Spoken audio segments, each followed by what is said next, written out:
Welcome back, College Algebra students. We are now in Chapter 12, Section 6. We're going to solve systems of nonlinear equations. So in our previous video, we would have discussed in Section 12.1, solving systems of linear equations, and we use substitution and elimination. Today, we're also going to use, in this video, substitution and elimination, but these systems are nonlinear. So when we had linear systems, it had a line and another line. Wherever those two lines cross, that was the intersection. That was the one value that made both equations true at the same time. We're going to do the same thing now, only we're going to have things that are not lines. Okay, so let's take a look at our first example here. Let's solve the system. Equation number one is 3x minus y equals negative 2. And then our second equation is 2x squared minus y equals 0. Now, as we take a look at these two equations, equation number one, this is a line. So if I take a look at 3x minus y equals negative 2, I could go ahead and solve this for y. I could subtract negative 3x from both sides. If I divide by a negative 1, that reverses all the signs. So we know this is just a line. 2x squared minus y, if I solve that for y, I could subtract the 2x squared. And then if I go ahead and move the negative over, then I'm at positive 2x squared. So what we have, we recognize this is a line. 3x plus 2 is going to look something like this. 2x squared is going to look something like this. So graphically, we know that we're going to end up with, at least it appears as though, we're going to end up with two solutions. Let's take a look at how we're going to do this overall. And our directions ask us to use substitution. Now, when we do this in the online homework, nobody's going to know if you use substitution or elimination. You're just going to get the answer and plug it in. Where this will come important as far as knowing the different techniques is if on the concept checks you're asked to show a particular method, then you need to show the method that's asked for. Okay. So with that said, let's take a look at this. Let's solve by substitution. So the idea of substitution, if you remember, is we want to solve one of these equations, doesn't matter which one, for one of the variables, either x or y. And we try to choose the variable that's going to be easiest or most convenient to work with. So I think I'm going to solve equation number one for y here. If I solve equation number one for y, then as I solve that, I only have 3x and a 2 that's involved. If I solve equation 2, then I end up with a squared. So I'd rather avoid the square. Now, previously, I had already taken a look at equation number 1, and I had already solved that for y. So I know that y is going to be 3x plus 2. So now what I do is I take a look at equation number 2, which is 2x squared minus y equals 0. Now that I know the value for y, I'm going to replace y with the 3x plus 2. So I've got 2x squared minus my y, supposed to be 0, but what is y? Y is 3x plus 2. And I'm going to finish solving this now for my x, because that's the variable that I have. So that's going to be 2x squared, going to distribute the minus sign. So 3x2 minus 2 now equals 0. So this is a quadratic. I can go ahead and solve a quadratic function. We can go ahead and solve this by factoring. Let's see, the only way to get 2x squared is 2x times x. The only way to get 2 is 1 and 2. So either I'm going to have 1 and 2 here, or I'm going to have 2 and 1. So we just got to figure out which way it's going to go, because that's the only options that we have available. And so let's see, let's go ahead and plug in 2 and 1. And because I know I've got a negative sign here and a negative there, I want more negatives than positives, but I need a negative and a positive overall. So let's do it this way. So this would give me minus 2x. That gives me plus 2x. So that would go to 0x. So I don't want that one. So what if we reverse these? What if I make this 2 and this one 1? That makes 4x. And then this one a minus x. So that would give me 3. So almost what I want. So let's change signs and make it negative and plus. So we're just doing trial and error here. That's the whole thing we're doing, because I have a very limited number of options as far as factoring. Since I know it's very limited, I'm just going to go ahead and do trial and error here. So now I've got a plus x and a minus 4x, which gives me my minus 3x. With the zero product property then, either 2x plus 1 equals 0 or x minus 2 is going to equal 0. Now I go ahead and solve each of these. So I'm going to subtract 1 and then I'm going to divide by 2, so I get negative 1/2. On the other side, if I add 2, x is going to be 2. So x is either going to be 2 or it's going to be negative 1/2. So that was my x. Now I need to figure out what my y value is. So I'm going to go back to equation 1, which I had already solved, and said y equals 3x plus 2. So I've got two scenarios here. I've got when x equals negative 1/2, and I have when x equals 2. So I got to plug both of those in. So I got y equals 3 times something plus 2. In this first case, we're going to plug in negative 1/2. Then we'll also have y equals 3 times something plus 2. And in this second case, x is going to be 2. Solving these, let's see, half of 3 is 1/2 negative. So negative 1/2 plus 2 is going to end up being 1/2. On the other side here, the other scenario, when x is 2, I get 6 plus 2, so that's going to be 8. So overall, this solution, when x was negative 1/2, my y value was 1/2. In this solution, when x value was 2, y was 8. So I end up with these two solutions. That corresponds in back up here in the graph. That would correspond to this spot and that spot. Let's go ahead and take a look at this in Desmos real quick, because I'd like to show this in the graphing utility. So I've got it loaded up here already as far as these examples. So 3x minus y equals negative 2 is a line, kind of like what we said it was. Let me change the thicker lines here, see it a little easier. And then 2x squared minus y equals 0 is the quadratic like we thought. And then very quickly, we can identify their intersections. So the solution to this system, negative 1/2, 1/2, and then 2, 8.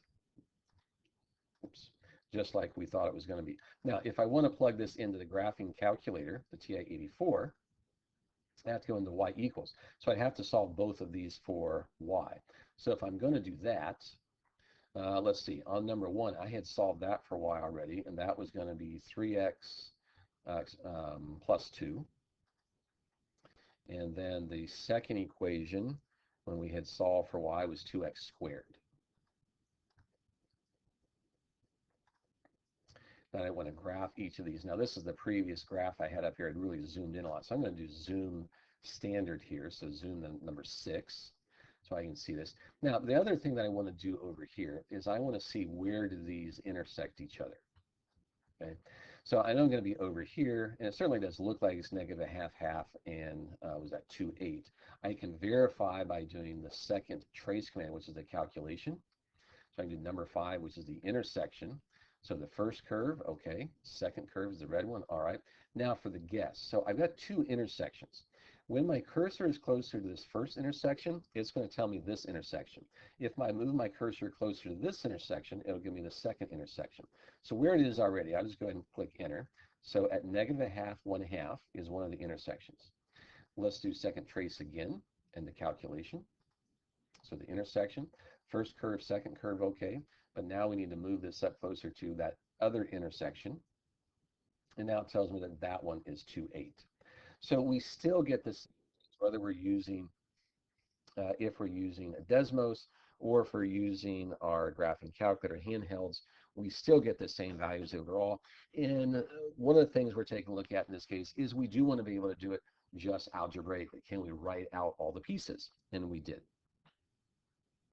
Let's take a look at example number 2 and see what we end up with on this one.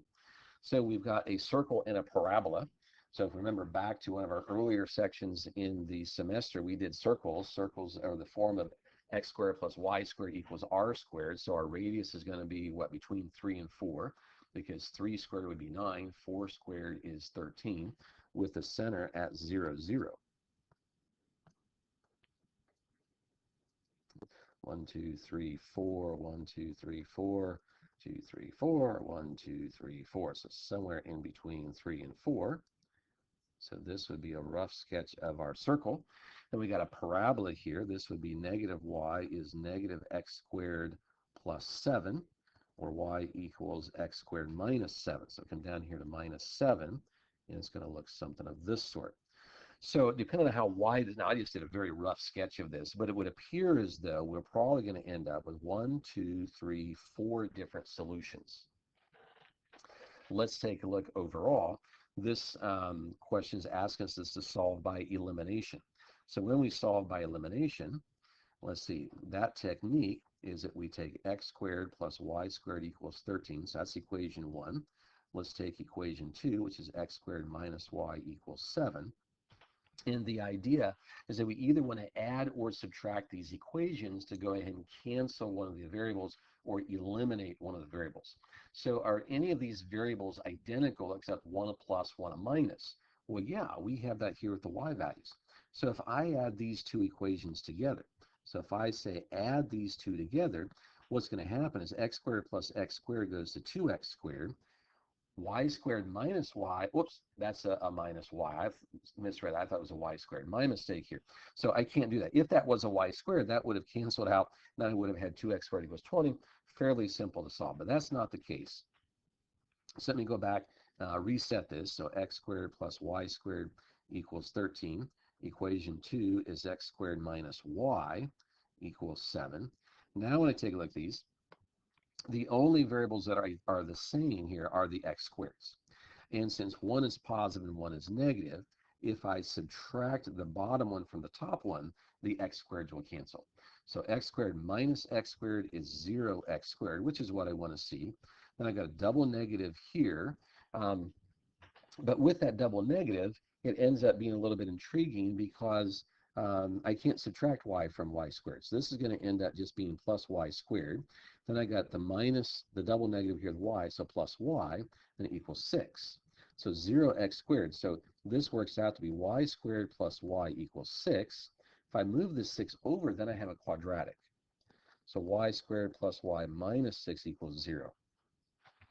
So I was thinking originally, just taking a quick glance at this, I thought my y squares were going to cancel with this minus sign here, but I was missing the 2. So I just overlooked that one. It happens, okay? That's how we look at things. And then as we start doing it, I think, oh, wait a minute, that doesn't work. Okay, so that's being human, that's engaging with the material, engaging with the mathematics. And I know I'm a bit of a geek here, but I enjoy this part of the mathematics, enjoy solving the equations. In my mind, it ends up being a large puzzle. And so we just work through here. All right, so let's finish out solving this quadratic. Let's solve for y. I want factors of 6 that subtract to be 1. So that would be, let's see, 3 and 2.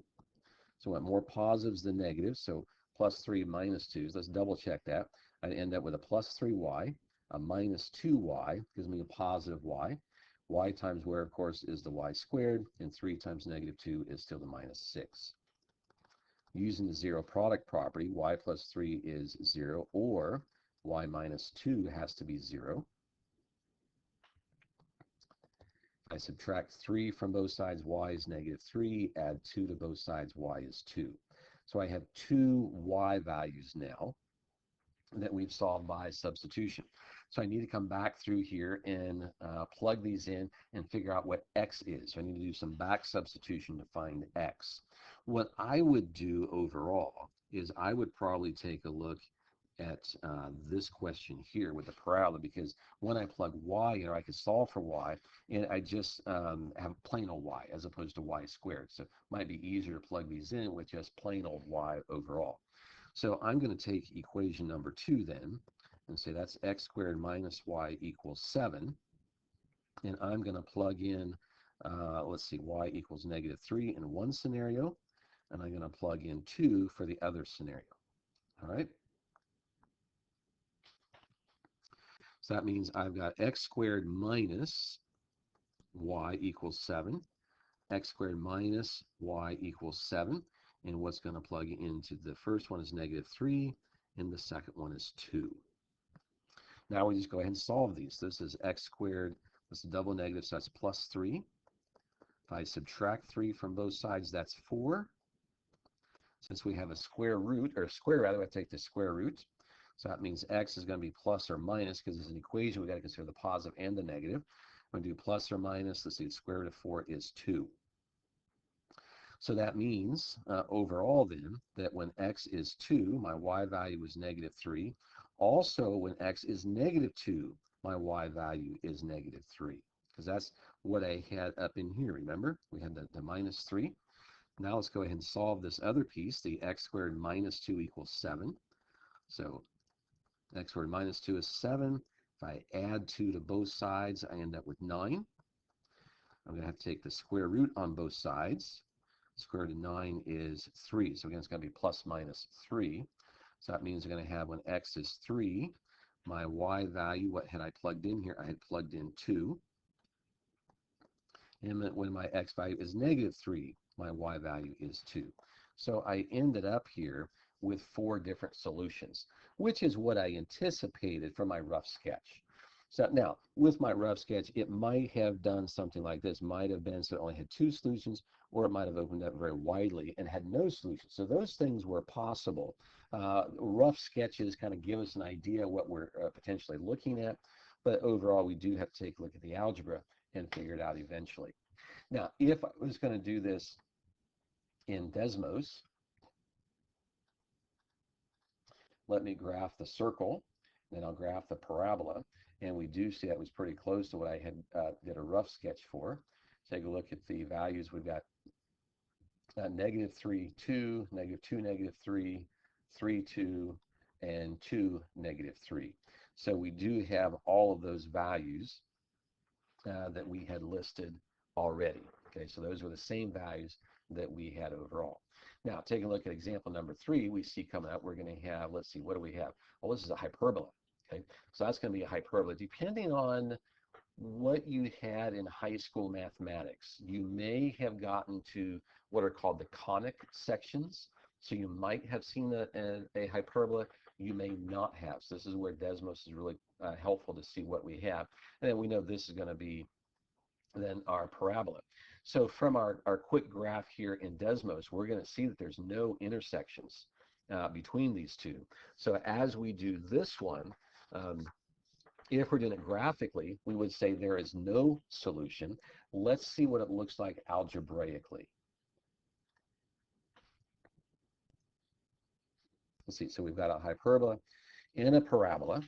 Okay, so like we said, our rough sketch here looks something like this. And so we're going to end up with no solution overall, but let's see what that looks like. So this one just says solve. It doesn't say solve by a particular method. So one of the things that I would do, take a look at this one, is since we have y equals x squared, I may just go ahead and substitute this y. So it's already solved for y. Plug this x squared up in here for y. So I end up with equation 1. I guess that's x squared minus y squared equals 4, but y is x squared. So that gives us x squared minus x to the 4th equals 4. Let's move this around a little bit. So it'd be negative x to the 4th plus x squared equals 4. Let's move this 4 over. So we have negative x to the 4th plus x squared minus 4. Now we've got it set equal to 0. Normally, I'd like to have that leading coefficient to be positive. So let's just go ahead and multiply everything through by a negative. That makes that x to the 4th minus x squared plus 4 equal to 0. This is going to look like here, this is going to look like a quadratic. So if I do a change of variables, if I let u equal x squared, then u squared is x squared squared, or x to the 4th. So I can rewrite this, and we did this in one of our previous videos, we can rewrite this as a quadratic. So let's see, x to the 4th is the same as u squared. So I'm going to say, instead of x to the 4th, I'm going to say u squared minus, and instead of x squared, I'm going to say u, and then plus 4 equals 0. Now I'm going to solve my quadratic. So when I try to factor this, I see a little bit of a dilemma here, because this is positive, so that this the factoring, when I do these numbers have to be the same sign, so they both have to be negative. So what are the factors of 4 that add together to be -1? Well, I don't have any, because factors of 4 are 1 and 4, or 2 and 2. If I add them together, I get 5 and 4, and not 1. So this is not going to factor here. So what I could do then is I could go ahead and use this form and use the quadratic formula.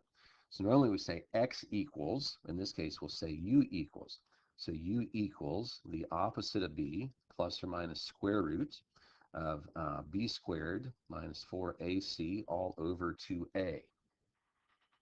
And we're going to try to solve for u in this case. So let's see, u is going to end up being, let's see, negative b, so negative, or opposite of b, so negative 1 plus minus square root of negative 1 squared minus 4 times a, which is 1, c is 4, all over 2a. So let's see, that gives us positive 1 plus or minus. That's going to be 1 minus 16, so negative 15 over 2. Problem here, we got the square root of a negative. What that tells us then that u is going to be undefined. Okay, it's going to end up being imaginary. Okay, so since it's undefined here, and we defined x in terms of u, that means x is undefined. That means there's going to be no solution to this particular system. And that's what we saw when we ended up graphing it. Okay, when I graphed it in Desmos, we saw the exact same thing.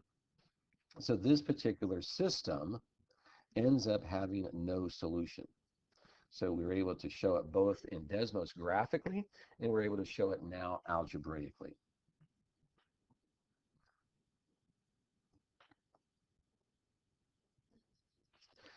Let's solve this system. Solve a system of nonlinear equations using elimination. And this looks like a complicated mess. I'm not quite sure exactly what this is to start. However, let's take a look in Desmos. I already had plugged this in the Desmos. Let's see what they look like. So x squared plus x plus y squared minus 3y plus 2 equals 0. That might be a circle. Let's see here. Yep, that works out to be a circle. And x plus y plus, and we got a mess over here. We graph that. We end up with an ellipse on its side. So that's kind of a fascinating piece. Let's blow this up a little bit here. So it looks like we're going to end up with two solutions. We should end up with negative 1, 1 and 0, 1 when we finally finish this out. So let's take a look at these. And let's go ahead and solve this with elimination. So elimination means that we want to line our values on top of each other. So we need our x squareds on top of x squareds, x's on top of x's, y squareds on top of y squareds, etc. So we need to rewrite equation 2 here because it's got this variable in there. So let's take equation 2 and let's multiply it by x. So let's take equation 2 multiplied by x. So that then would make that x squared plus x plus, now the x here would cancel, so it's going to leave me y squared minus y. X times 0 is going to be 0. Okay, so that was x times equation 2. Now if we write equation 1 down again, so equation 1, just write that one down, that's x squared plus x plus y squared minus 3y plus 2 equals 0. So what I'll do is I'll move this equal sign over just a little bit. Now everything's lined up on top of each other. One of the interesting things I know is the x squareds are the same. They're both 1s. X's are the same. Y squareds are the same. So if I subtract these, I will eliminate these first three terms from both sets of equations. So let's go ahead and do that. Let's subtract this. So x squared minus x squared is 0 x squareds. X minus x is 0 x's. Y squared minus y squared is 0 y squareds. Then we got minus y, double negative here, so that's a plus 3y. So that's going to be 2y. And then I've got plus 0. I don't have anything up there, so I can say plus 0 minus 2 is minus 2. Wow, that canceled out all kinds of stuff in a hurry now, didn't it? Okay, so let's see what else we end up with. So 2y, if I move this 2 over, I get 2. So y equals 1. Wow, that was pretty quick. Okay, so now I need to figure out what x is. So that means I need to go back up into one of these equations and plug 1 in for y. And then I'll figure out my x. Does it matter which one? No, it doesn't. Since it doesn't matter, just for sake of example, I'm just going to choose number 1. So I'm going to choose, oops, let's see here. I've got x squared plus x plus y squared minus 3y plus 2 equals 0. And x is, or excuse me, y rather is 1, so I plug the 1 in. So I've got x squared plus x plus 1 minus 3 plus 2 So this is going to be x squared plus x. Let's see, 1 minus 3 is negative 2, plus 2 is 0. So we got x squared plus x equals to 0. So I can go ahead and solve this one fairly quickly. I can factor out an x, get x multiplied by x plus 1. That means either x is 0 or x plus 1 is 0. So that means x could be negative 1 also. So let's see, when y is 1, so let's see, when y was 1, x was 0. So we got 0, 1. And when y was 1, x was negative 1. So we got 0, 1 as far as our solution, and negative 1, 1 as our other solution. And those were the two values that we had come up with previously. Okay, let's take a look, double check this.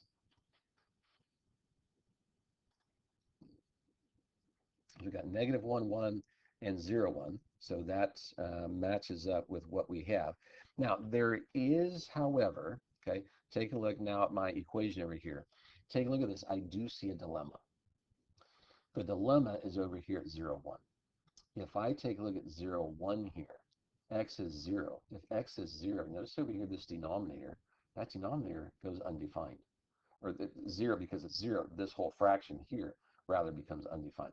So this item really then should have been a hole in the graph. That should not actually be a solution. What that is overall, that's just showing the y-intercept for the circle.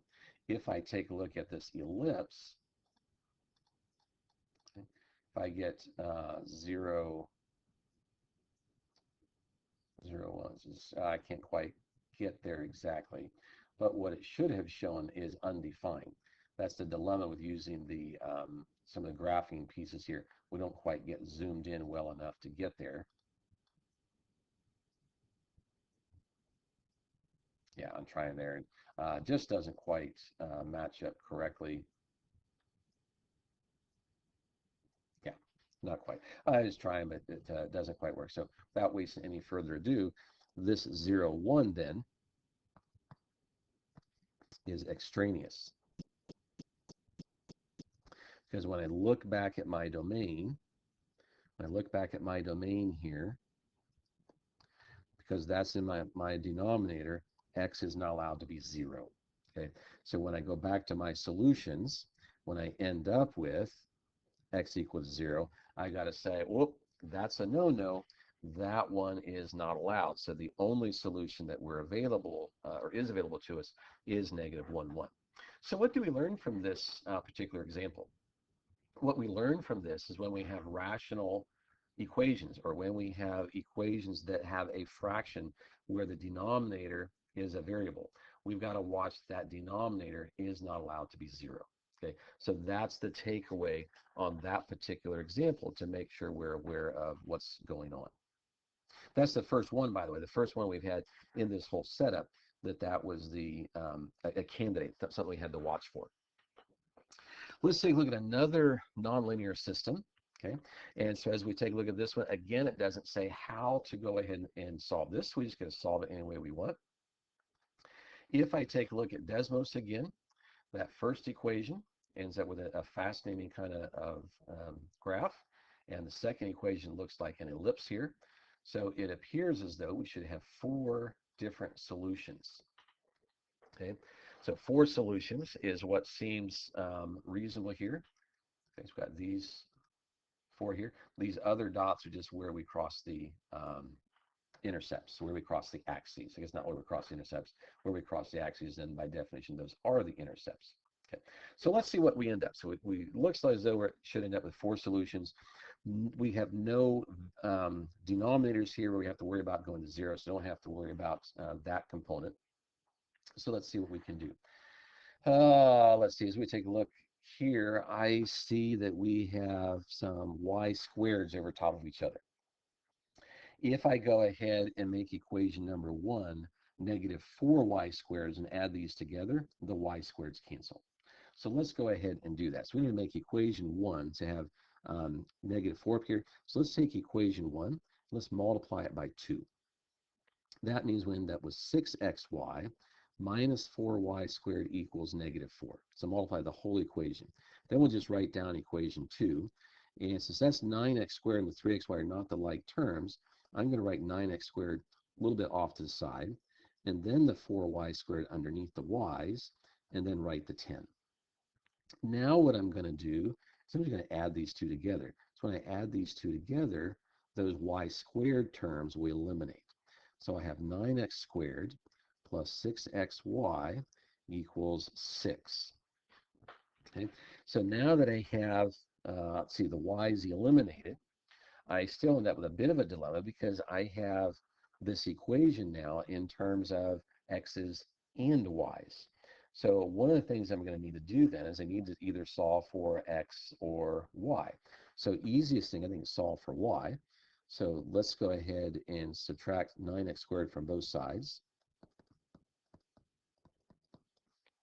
Then to solve for y, I would divide both sides by 6x. So now y is going to end up being 6 minus 9x squared over 6x. Now I can reduce this a little bit here. So why don't I go ahead and reduce? I can reduce by, let's see, 3's here. Okay, reduce by 3's. So I end up with 2 minus 9x squared. Whoops, reduced by 3. So that becomes 3. And that's going to be 2x as well. Okay. And normally, because we write these in descending order of the exponent, I'm going to write negative 3x squared plus 2 over 2x. So at least I now have a value for y. Now what I need to do is I need to figure out how can I get an x value. So I come back, take a look up here, say, all right, how can I get an x value out of this? Okay. And so taking a look at that, I could plug into either of these two equations, really. And so we just got to choose one of them. In either event, I'm going to end up with a y squared. In this first one, I got a 3xy, so I have to plug in this whole thing again for y, and then have the x multiplied by it. I think what I'm going to do is plug it into the second equation, because then I end up with just a y squared, which is this thing. Okay, and that's only one substitution. So I'm going to, let's see, let's write equation 2 down. So 9x squared plus 4y squared equals 10. And I'm going to replace y squared. Whoops, I intended to have a highlighter there. Replace y squared, at least the y piece of that, with the negative 3x squared plus 2 over 2x. So that's going to be 9x squared plus 4 times this thing squared is 10. And that thing then is negative 3x squared plus 2. It's kind of messy. Let's clean this up a smidgen. It's going to be squared. Negative 3x squared plus 2 over 2x. So now I've got it. So I can zoom back in over here and just work on this piece. This is going to be just a bit of a mess for us, isn't it? Okay, but that's part of this section. Not that it's got to be a mess, but we're just going to work its way through. Obviously, on this one, using the stuff like Desmos is so much quicker, and we get those answers very quickly. Working out algebraically, we can do, it just tends to be a bit messy at times. So we got 4 multiplied by, and let's see here. So we would have negative 3x squared plus 2 multiplied by negative 3x squared plus 2 over 2x times 2x equal to 10. Because that's what the squared means, yes? I got to take this base here and multiply it by itself.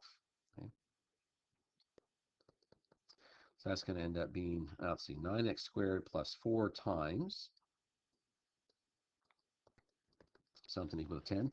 So let's see, negative 3 times negative 3 is 9x squared times x squared is x to the 4th. Then we end up with minus 6x squared and another minus 6x squared, so it's minus 12x squared. Plus 2 times plus 2 is plus 4. And let's see, 2x times 2x is 4x squared. Now, as I take a look at this next step, I need to distribute this 4 all the way through. However, if I take a look at this 4 and that 4, they're going to cancel each other. That means I have 9x squared plus 9x to the 4th minus 12x squared plus 4 all over x squared equal to 10.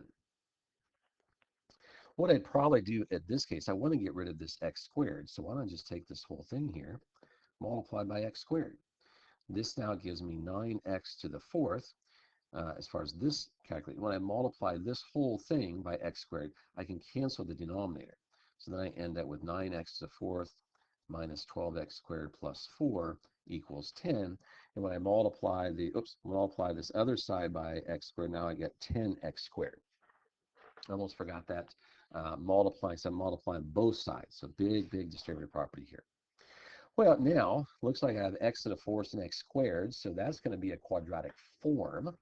So let's put these together. That's 18x to the fourth. If I move this 10x over by subtraction, that's minus 22x squared. Then I still have the plus 4. What I see is I can do a substitution here. If I let u equal x squared, then u squared is x squared squared, which is x to the fourth. So I can rewrite this whole thing now as a quadratic.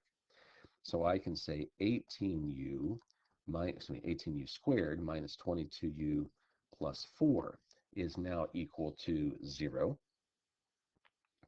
And when I solve this, let's see, I can divide everything by 2. So I can make that 9u squared minus 11u plus 2 equals 0.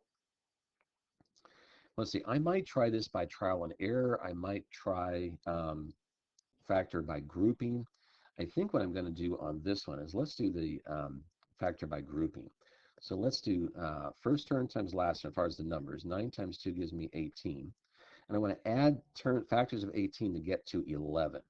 So factors of 18 to add to 11, how about, let's see, 2 and 9? Because 2 and 9 multiply to 18 to also add to 11.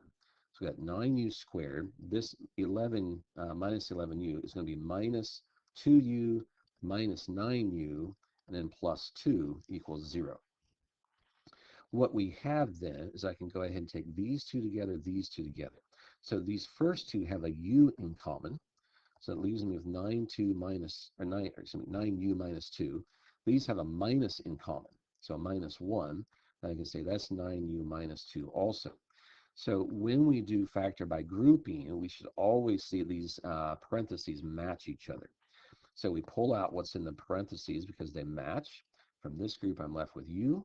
This group, I'm left with the minus 1. So that equals 0.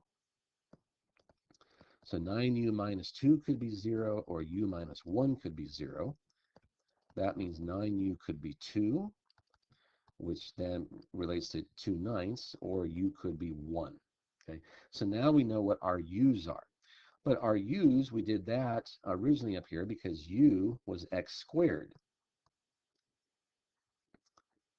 So if u is x squared, and we just said now u is 2/9 and 1, so u equals 2/9 or u equals 1, but u is also x squared. Now we have to come back to this and say, all right, so x squared is 2/9, x squared is 1. So let's see, I can go ahead and take the square root of all of these. Okay, so that means x is going to be plus or minus the square root of 2 over 3. The square root of 2 I don't know, the square root of 9 I do know, so I can simplify that one. And square root of 1 is just 1, so plus or minus. Okay. So now we figured out what our x values are. I got 4 different values for x. So now I need to figure out, well, what's my y value? So as I pull this back together and take a look at what I have so far, way over here in the red, I had solved for y. I know that y is negative 3x squared plus 2 over 2x. So I can go ahead and figure out my y values by taking a look at that. So y equals negative 3x squared plus 2 over 2x. I'm going to zoom back in over here again now.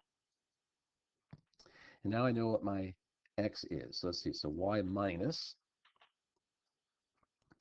I got negative 3. Let's see. When x is the square root of 2 over 3 plus 2 over 2 times square root of 2 over 3. Let's see what we end up with. Oh, that's got to be squared. So we're going to have negative 3 multiplied by, Let's see, the square root of 2 over 3 squared. Well, that was just this thing. That was 2/9. So it's not as bad, over 2. Then I've got 2 square root of 2 over 3. So we're going to have to take a look at this and see, well, what does that end up as? So a little bit of messy arithmetic, but I think we can handle this. So let's see, that's going to be negative, negative 6/9 plus 2. And then when I divide by a fraction, same as multiplying by its reciprocal. So I can say this is multiplied by 3 over 2 square root 2. So let's see what that gives us here. So as I multiply this group, I'm going to end up with negative 18 over 18 square root 2 plus, and the 2's would cancel, and I have 3 over square root 2. So that's going to give me negative 1 over square root 2 plus 3 over square root of 2. So that would be combined together, that is 2 over square root 2. Normally then, we don't like to have square roots in our denominator, so we've got to rationalize our denominator. So that's going to end up being 2 square root of 2 over 2, which just reduces down to all the way to just square root of 2. So what does that do for us? When x, okay, so let's see, when x was positive square root of 2 over 3, so let's write our solutions here. So we had square root of 2 over 3. We ended up with our y value. What do we end up with here? Square root 2. Now let's come back up in here and type in negative square root of 2 over 3. Let's see what's going to change here. So if I do it over here, so let's see, we've got negative 3, negative square root of 2 over 3 squared plus 2 over 2 times negative square root of 2 over 3. Well, this top piece is going to be the same. So when I square this, it's going to end up with the same thing.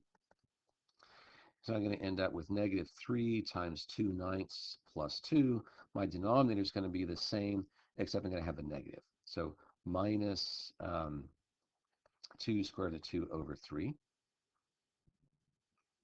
Going to do the same thing again.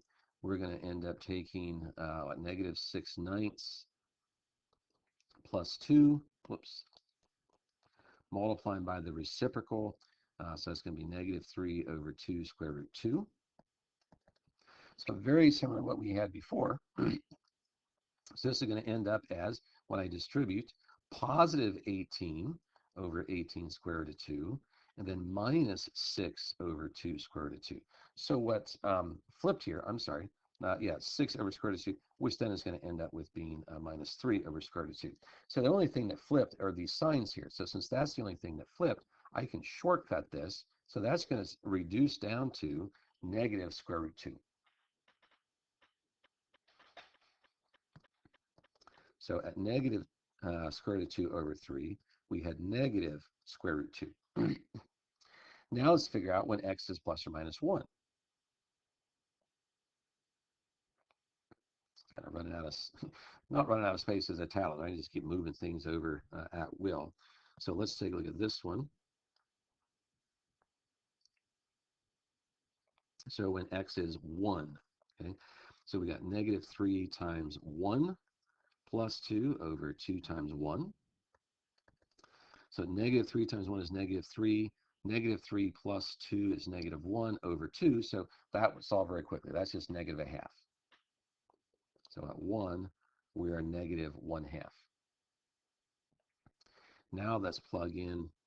So this was at negative 1. So positive 1 rather. Oops. Positive 1. Now let's plug in negative 1. So that's going to be y equals negative 3 times negative 1 plus 2 over 2 times negative 1. I'm sorry, we had a squared in here that I forgot in the last one. Fortunately, that square root of a 1 and 1 didn't change anything here. So this is going to switch signs. So it's going to be negative 3 times the square of negative 1, which is 1. So that's still going to end up being negative 3 plus 2, but now the denominator is going to be negative 2. So negative 3 plus 2 is negative 1 over negative 2. That makes that positive 1/2. All right, so that's not too bad. So when x is -1, then I ended up with positive 1/2. So overall then, I ended up with 4 solutions. Now, this one did take, a decent amount of space and decent amount of work. I mean, if I try to zoom out enough so we can see all of the work here, it is a decent amount. It is something that we can work with, though. It's not too far off the extreme. It is a bit rough.